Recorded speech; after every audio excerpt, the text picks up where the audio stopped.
In the space between striving and surrender, there is a wisdom that predates us all. It moves in the river's steady course. It drifts in the fall of a single leaf. Life was never meant to be forced into shape.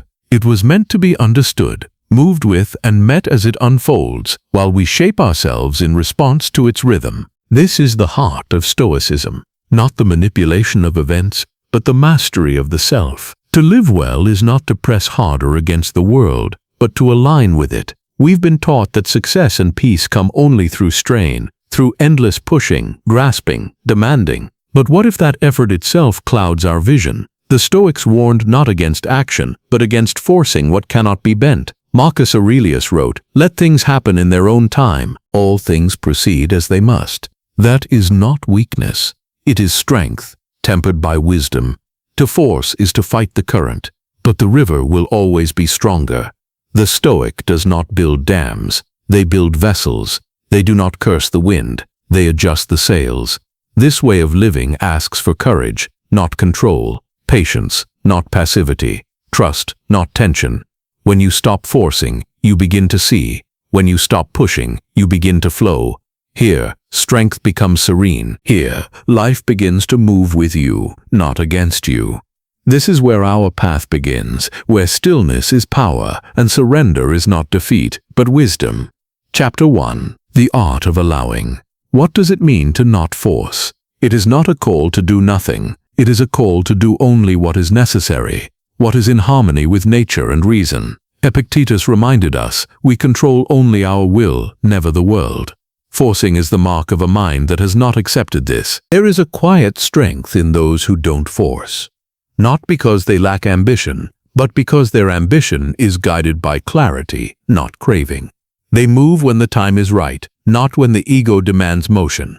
They trust in the ripening of things, knowing that rushing spoils what patience would have perfected. The Stoics looked often to nature. A tree grows not by tugging at its own branches, but by standing firm, rooted, and drawing nourishment from within. So it is with us. Growth cannot be forced. It is cultivated. It is steady.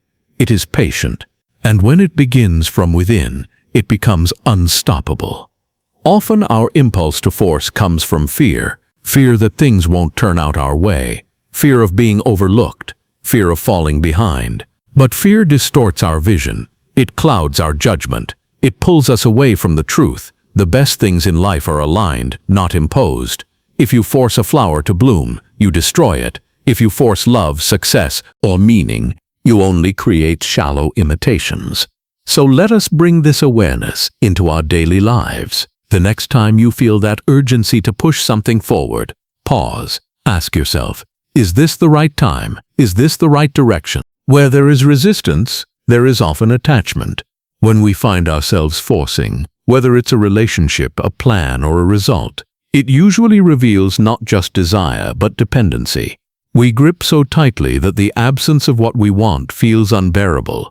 Marcus Aurelius reminded us to live well is to live in agreement with nature.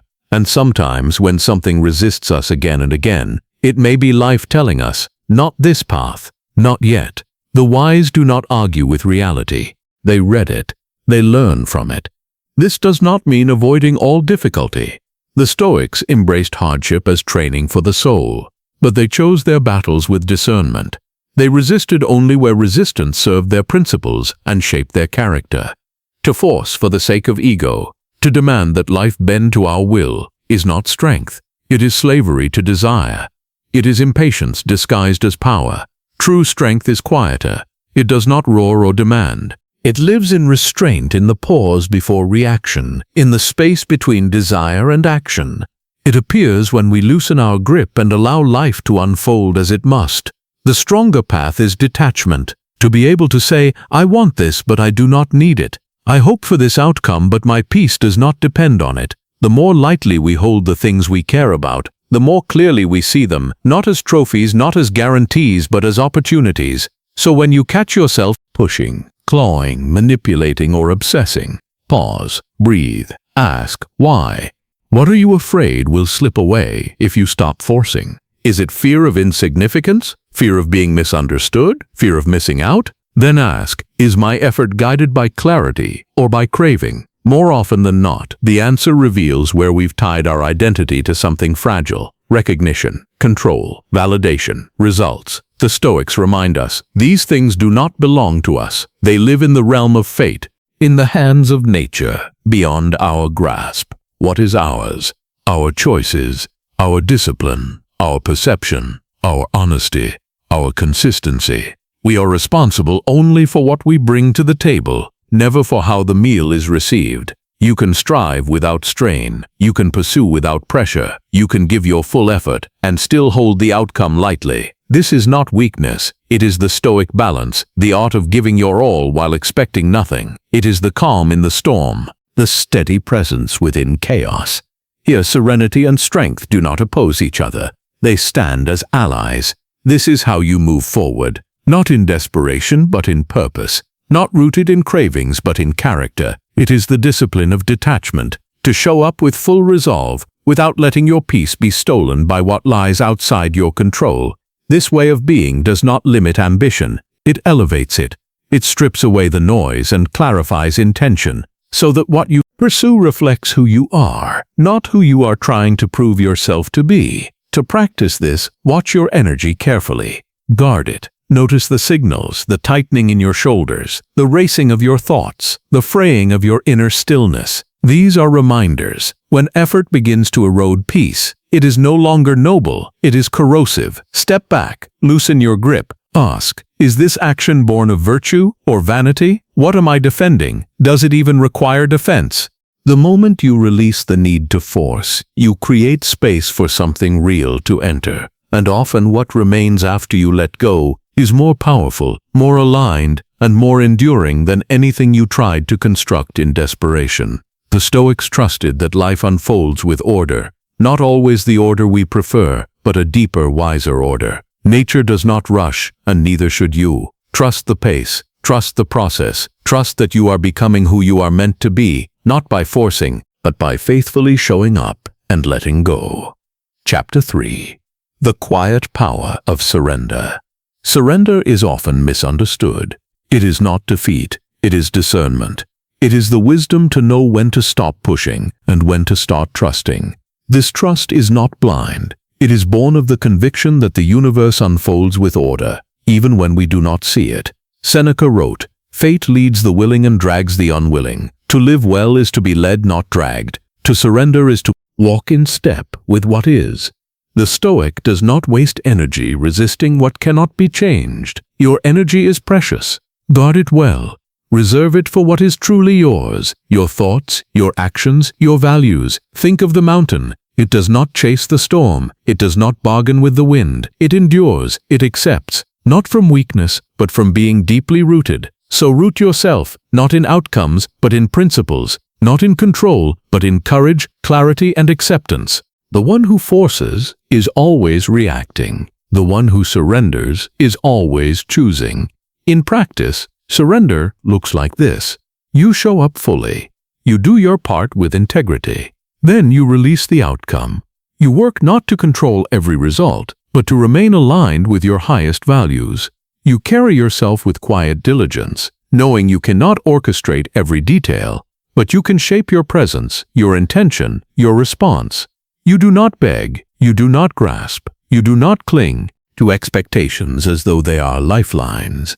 You understand that desperation poisons purpose. Instead, you give freely, without condition, without bribe. You speak truth because it must be spoken. You act because it honors your character. True fulfillment lies in the act of living well, not in whether the world bows to your plans. What is meant for you will come in its time. What is not meant will pass, no matter how tightly you hold it. This kind of surrender does not weaken you.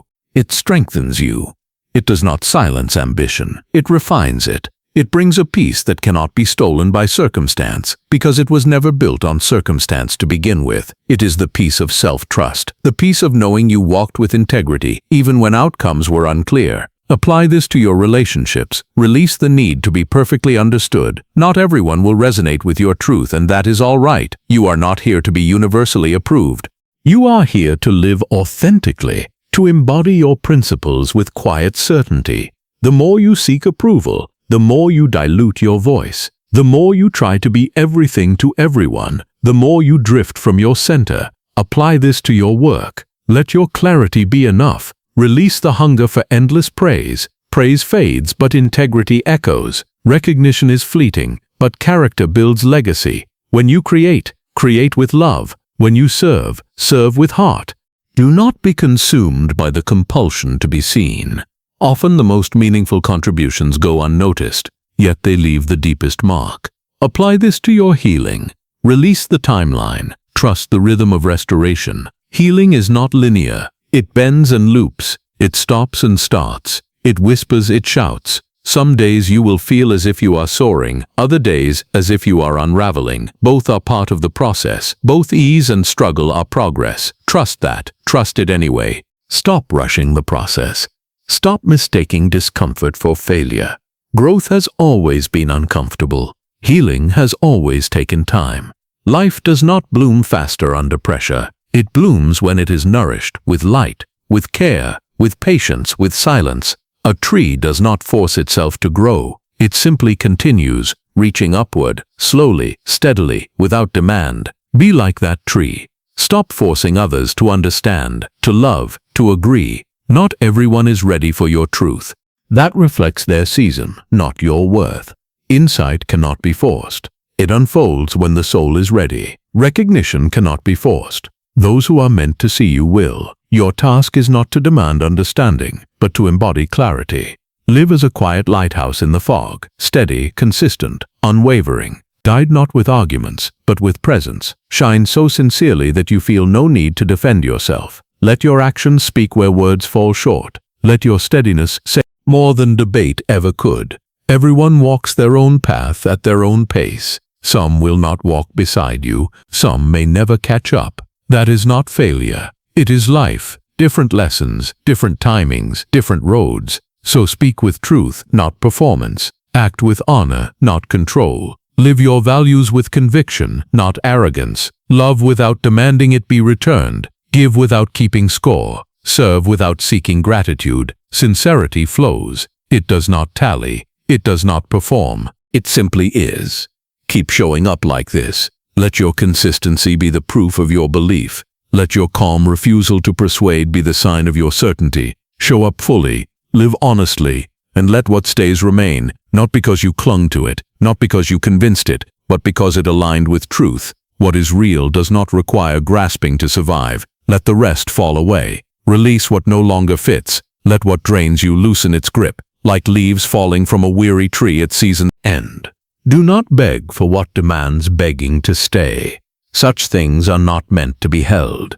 Do not cling to what peace asks you to release. Peace never requires what breeds tension. And know this, in the letting go, you are not losing. You are clearing space. Space for order to emerge. Space for clarity to rise. Space for grace to enter. Space for peace to remain. This shift is quiet, but it is the beginning of real power. Chapter 4. When patience is strength. In a world addicted to urgency, patience becomes a superpower. It stands out because it resists the culture of speed, results, and instant gratification. The Stoics knew most mistakes come from haste, from reacting before seeing clearly, from pushing for answers when more waiting was needed, from trying to force open a door that was never meant to be ours. True wisdom often arrives in the waiting. Clarity emerges not from pressure, but from perspective. Patience is not passive, it is active, demanding, and disciplined. It takes strength to remain steady while the world insists you hurry. It takes discernment to wait, not from fear or indecision, but from wisdom. Patience asks us to endure the discomfort of uncertainty without collapsing into panic. It asks for humility, to accept that we do not control time or other people or the unfolding of events. No matter how prepared or determined we are, life will never fully yield to our grip, but we do control our posture within it, and posture matters. It can be frantic, restless, unstable, or it can be calm, rooted, and composed. We cannot silence chaos, but we can meet it with stillness. We cannot erase uncertainty, but we can carry quiet conviction into it. This is not denial of difficulty, it is the choice of stance in the midst of it. Our attitude becomes our anchor when everything else drifts. when you feel the pressure to act, to fix, to force, to rush, pause, breathe. Remember, urgency often wears fear as a mask. Ask yourself, is this urgency real? Is it wisdom speaking or anxiety? Am I being called to act or being pulled by dread? The Stoics remind us we cannot control the arrival of the moment. We can only prepare for it. Patience is preparation in silence. It is training when no one is watching. It is refining your perspective, shaping your responses, strengthening your virtues, while the world unfolds at its own pace. It means taking each day seriously, even when nothing seems to be happening, trusting that today may be the foundation for a moment, yet unseen. Patience is presence, not idleness. Calm, not detachment. It teaches us that readiness matters more than rushing, that timing is as important as effort. Patience sharpens our vision. It teaches us to see the difference between movement and progress, between effort and agitation. It shows us that not all action is equal, and that sometimes stillness is the most powerful action of all. Through patience we learn to notice, to read the subtle signs, to hear the quiet truths that haste always overlooks. This is the discipline of deliberate observation, to wait with intention, not avoidance. The wise wait not from laziness but from precision. They are not indifferent, they are attentive.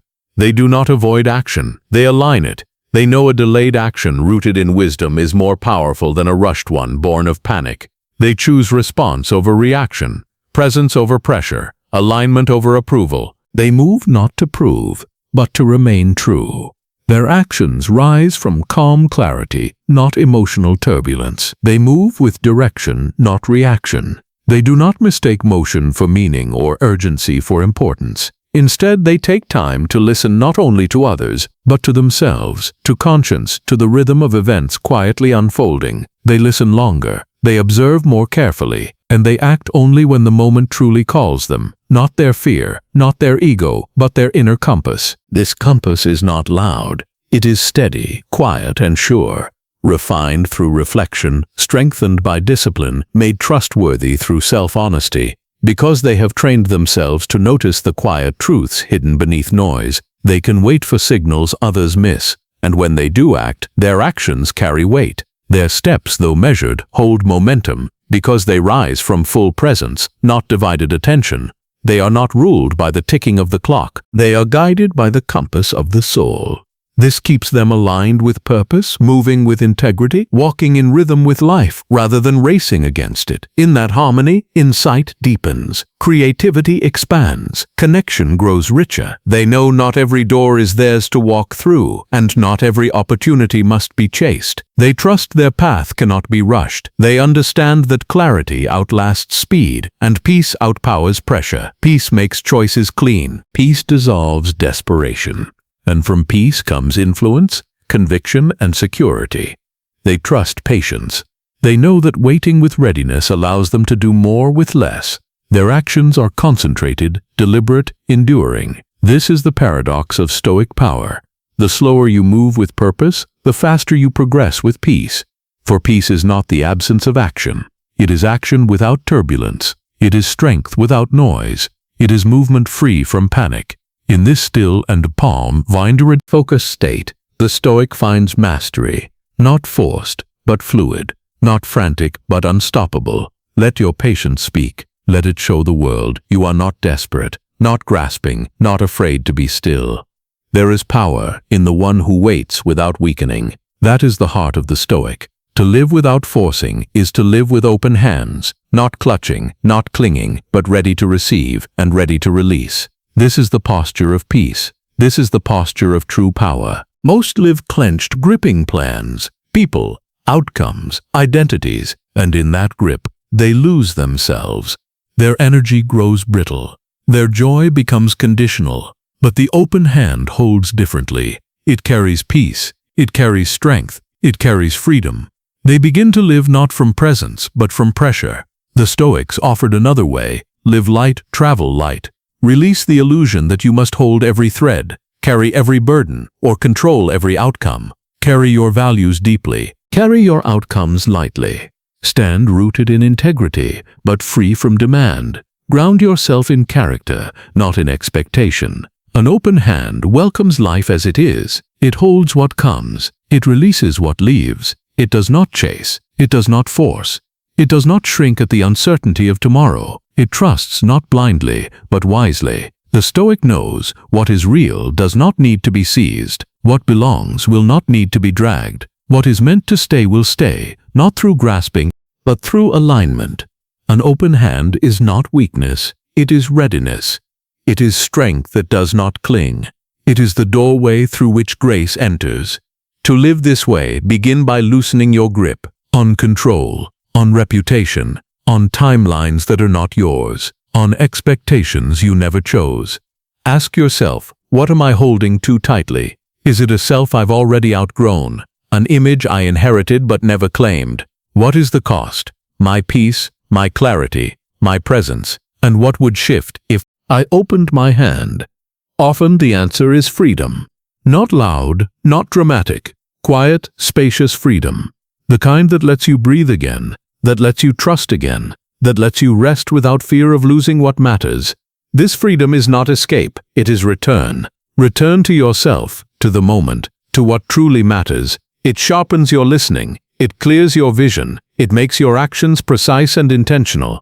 Because clarity lives where tension ends, and you will see, you never lose what is truly yours. You only release what was never meant to be carried. Illusion, fear, control, the compulsion to orchestrate every detail. In its place, you find something steadier, flow not forced, but responsive, calm not fragile, but rooted, strength not from gripping tighter, but from standing firm in who you are and what you believe. Live as the Stoics did, not with clenched fists, but with open hands, hands that know how to release, hands that know how to receive, hands that hold only what belongs, not to conquer life, but to walk with it, not to bend it into shape, but to meet it with reverence. This is how peace enters, not through conquest, but surrender, not through domination, but dignity. This is how power grows, not in force, but in presence, in knowing what is yours to shape and what is yours to release. That is the way of the open hand. It is the way of wisdom. It is the way that leads not to chaos, but to enduring peace.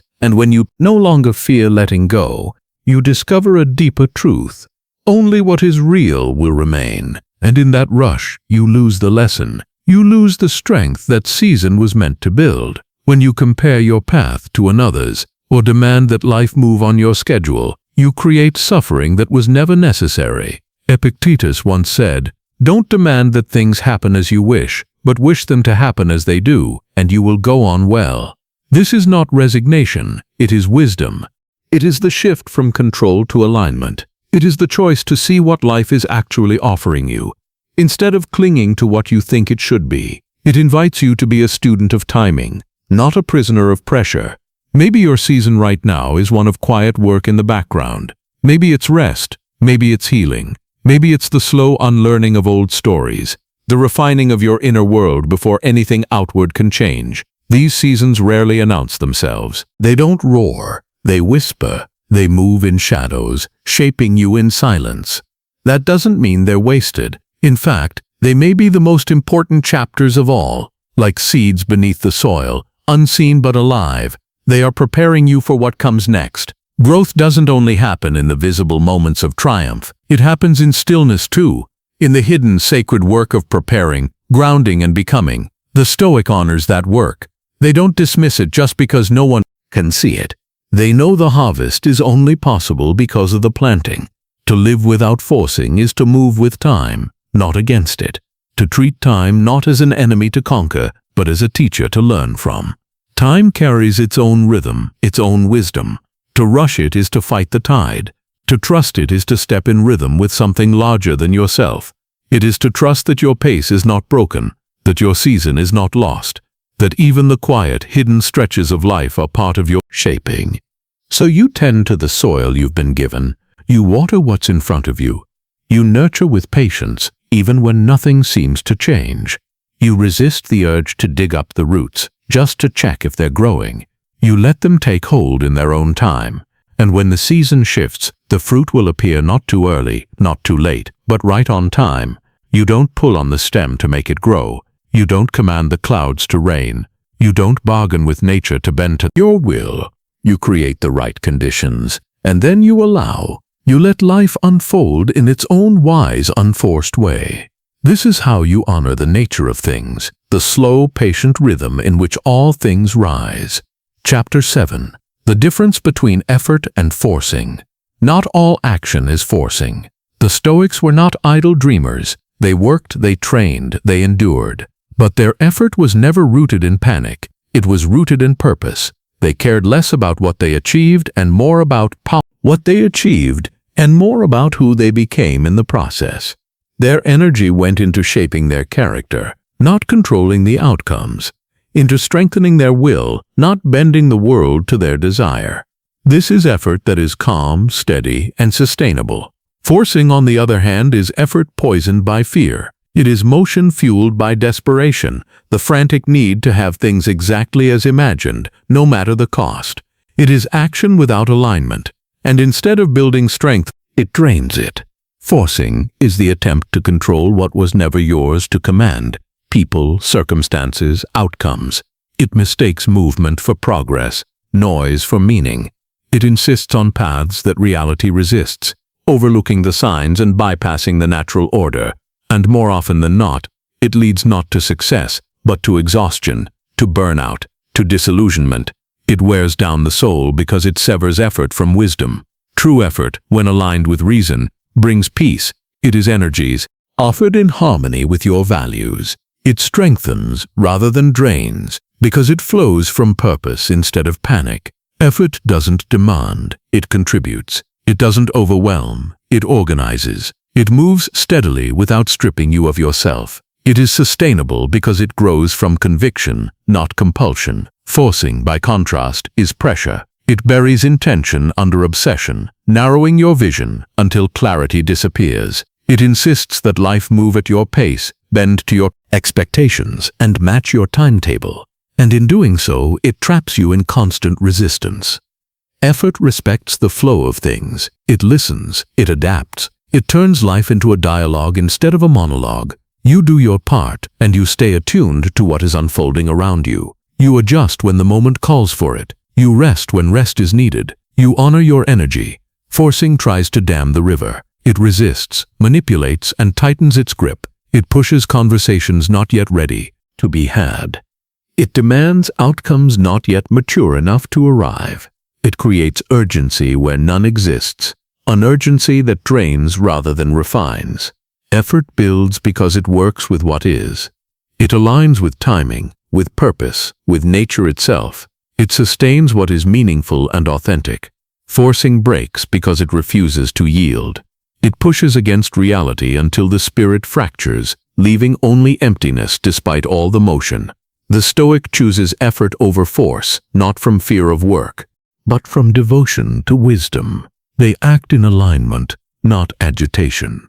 They know real momentum is never frantic, it is deliberate. They understand that effort grounded in virtue creates strength, while effort born from fear becomes a burden. So they act with presence, with values, with steadiness. They build not by forcing, but by moving with the rhythm of life, instead of against it. Ask yourself, am I acting from clarity or from chaos? Am I working with life or against it? Is my effort rooted but from devotion to wisdom? They act in alignment, not agitation. They know real momentum is never frantic, it is deliberate.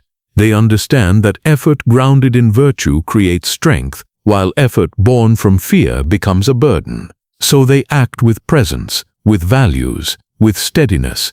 They build not by forcing, but by moving with the rhythm of life, instead of against it. Ask yourself, am I acting from clarity or from chaos? Am I working with life or against it? Is my effort rooted but in moving wisely, patiently, and in rhythm with the nature of things? To reclaim your power, return to what is truly yours, your discipline, your choices, your perception, your response. No one can take these from you unless you surrender them first. Release what lies outside your control, what falls beyond your authority, your responsibility. Let go not with bitterness, but with quiet wisdom. The Stoic's work is steady, not hurried. It does not chase validation, nor race toward false outcomes. It is the measured rhythm of a person aligned with their soul. Firm, yet not frantic. Deliberate, not desperate. This is the difference. This is the wisdom. In choosing this path, you step into a kind of power the world cannot give and cannot take away. Chapter 8. Letting go of the need to control people. Perhaps the hardest place to apply this lesson is with others. We try to change them, to convince them, to make them see what we see. We believe we are guiding, helping, doing what is best. But often we are not serving them. We are trying to control them. We seek to shape their behavior to fit our expectations rather than accepting them as they are. This tendency is subtle, often disguised as care. At its core, however, it is resistance to the truth. We are not the authors of another person's journey. The Stoics warned that other people's minds and choices are never within our control. To live in harmony, we must first honor the boundary between rawakaupō, what belongs to us, and what does not. Attempting to force someone to feel, understand, or act a certain way leads only to frustration. It breeds resentment. It fuels conflict. It builds walls between hearts. Worse, it often pushes people further away. When we try to coerce change, we strip away the dignity of choice, both theirs and ours. True strength is not persuasion. It is presence. It is rootedness in your own truth without needing others to adopt it. It is living clearly enough that others feel it, not simply hear it. Influence flows from example, not insistence. It is setting boundaries without punishment, speaking truth without demanding agreement, loving without attachment. Real love, in the Stoic sense, allows freedom. It does not seek to possess, control, or reshape the other. It offers itself honestly, without condition, and lets authenticity rise in its own time. This love respects freedom and draws strength from self-containment, not control. When you stop forcing others to change, you open the door to genuine connection, not built on manipulation, but on respect, mutual understanding, and shared truth. You create space for honesty to flourish, rather than performance. You release the grip of expectations, and in doing so allow love to flow more freely without pressure, without pretense. You let others be who they are, even if they remain unchanged, even if their path diverges from your own. And through it all, you stay rooted in yourself, anchored in your values, not swayed by reactions or resistance. You begin to see people not as projects, but as fellow travelers. You shift from controlling to witnessing, from managing to appreciating. In that shift, connection deepens. It is a quiet kind of power. It frees you. It untangles you from the exhausting cycle of trying to shape others. It redirects energy that was once spent in tension toward clarity, toward strength, toward standing calmly in your own center even when others spin around you. You release a burden you were never meant to carry, the illusion of control over others. And when you lay it down, your hands are free to carry what truly belongs to you. Your values, your peace, your truth. The weight lifts, calm, kindness, and clarity return. You are no longer pulled in 1,000 directions by the behavior or emotions of those around you. You find stillness. You become a safe space not just for others but for yourself. This invites peace, that's peace, into your relationships. A peace born not from agreement but from acceptance. It asks nothing of others but allows everything in its own time. It honors autonomy while protecting serenity. The Stoic does not chase, fix, or plead. They do not expend energy trying to mold others. They conserve it for what truly matters. They live by principle. They speak by principle. They embody principle. Their presence is a quiet invitation to rise, not a command to conform. And then they let the rest unfold, trusting that true influence begins where coercion ends, and that the deepest transformation arises from example, not pressure. Chapter 9. The Paradox of Power. There is a paradox in Stoicism. The less you force, the more powerful you become. True power is not in grip, but in grace. It is not in domination or control, but in calm presence. It resides in clarity, in unwavering values, in the stillness of someone who does not need outcomes to validate their worth. The person quando domino recon fatao, in the stillness of someone who does not need outcomes to validate their worth. The person quandable dominel recon fatao, who moves with purpose, not pressure, becomes magnetic. They do not grasp, yet they attract. They are complete from within, and that wholeness radiates quiet authority. Attention comes naturally, not because it is demanded, but because their presence speaks for itself. They do not compete, they contribute. They do not seek, they emanate groundedness. Opportunities flow to them because they are not chasing. Power in its truest form is born from alignment, not agitation. From presence they, not pressure. From being fully themselves, unshaken by what they cannot control. And when opportunities arrive, they meet someone who is ready, not frantic, insecure, or reactive, but steady, discerning, and prepared. Life flows more easily, not because it becomes easier, but because they are no longer fighting it. They move with the current instead of trying to bend the river to their will. They have stopped arguing with reality and started aligning with it. They do not wrestle with the river.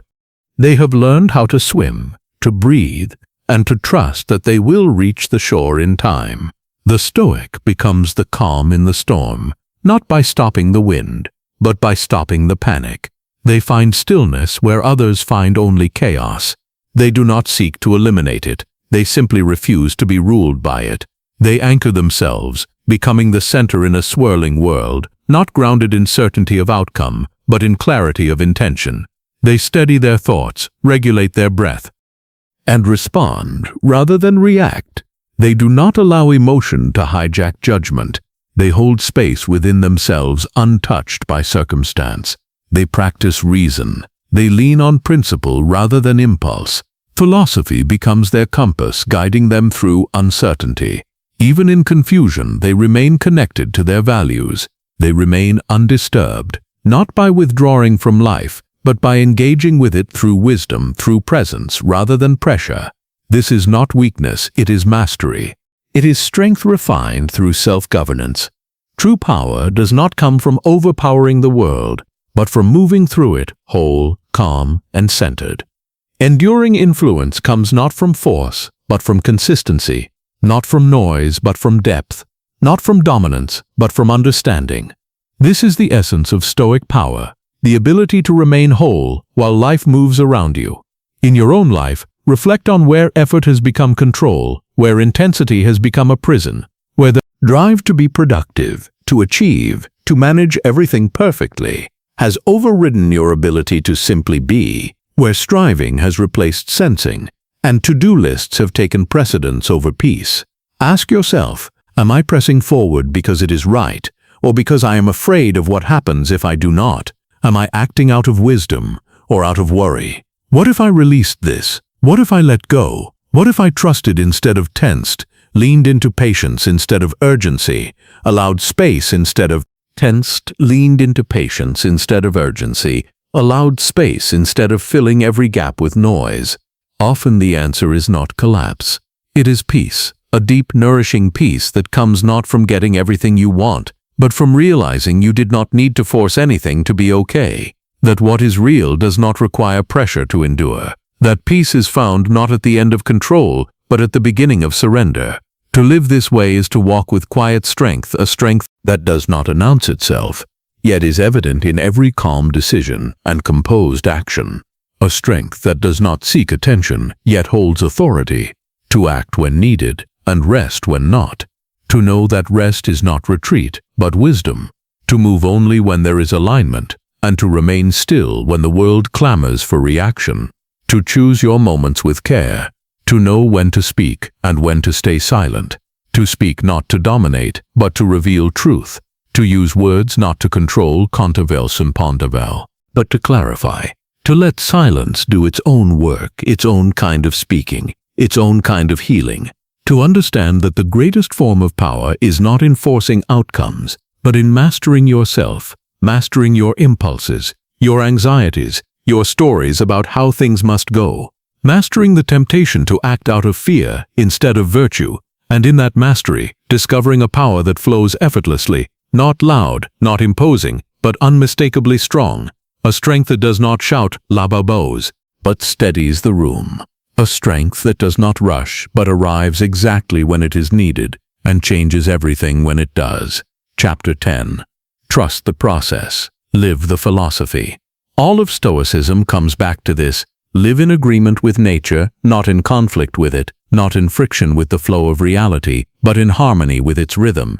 You were not made to bend the world through force of will or desperation. You were made to align with it, to move in concert with it, to bring your best to each moment, your full presence, your calm focus, your unwavering virtue, and to let the rest unfold as it must. Life is not your servant, it is your teacher. Your task is not to command it, but to walk alongside it with grace. Don't force anything is not about doing less, it is about doing right. It is not about disengagement or avoidance, it is about alignment, about knowing when to act and when to wait, when to speak, and when silence carries greater power.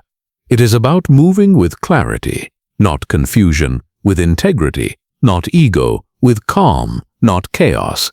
It is the strength to step away when it is not your battle, and the wisdom to lean in when it is. It is trusting the process even when the outcome is unclear. It is anchoring yourself to wisdom when the world tempts you to act from fear. Most challenges do not demand immediate action. They demand centered observation. The Stoics were not passive, they were powerful. But their power was precise, thoughtful, intentional, quiet, enduring. They did not waste energy on what was beyond their sphere. They conserved their strength for what they could shape, their thoughts, their responses, their principles. In doing so, they became immovable. You can live this way, not someday, but today, not by changing the world, but by changing your approach to it, by shifting from resistance to awareness, by letting the wind move around you instead of pushing against it, by no longer forcing open doors that are closed for a reason. Some doors are shut because they are not meant for you or not meant for now, by no longer trying to control those who were never yours to command. People are not puzzles to be solved, they are souls to be honored. By no longer forcing your timeline, you allow a greater one to unfold beneath it. The universe moves with a rhythm that does not answer to our deadlines. Live with open hands, release the tension, unclench your fists, soften your brow. You cannot receive what is meant for you while holding on so tightly. Hold fast only to what truly belongs to you, your character, your choices, your courage. Everything else is borrowed. Everything else is passing. Let it pass. Trust that when you stop forcing, you begin to see. You begin to notice what has always been there. Truth, beauty, opportunity, love, unfolding effortlessly, without interference. You begin to live attuned to what life's quiet guidance, ready to welcome what is genuinely yours. When you stop grasping, you begin to receive. When you stop dictating, you begin to listen. Life flows toward you because you are no longer blocking it with fear or impatience. You step aside from the doorway of your blessings and let them arrive. The life that is meant for you does not need to be wrestled into place. It will not bend to your tension. It will not respond to pressure. It responds to presence, preparation. It arrives in its own time, like the seasons, like the sunrise, like the river meeting the sea. Inevitable, effortless, ordained. It does not shout, it whispers, and when it comes, you will be ready, not because you chased it, but because you made space for it. Let this be your posture, still yet strong, surrendered yet deliberate, awake yet unhurried, not as one who has given up, but as one who has finally understood. That is the Stoic way. That is how you walk through the world, unshaken, unhurried, unforced, a quiet force of peace in a world addicted to panic.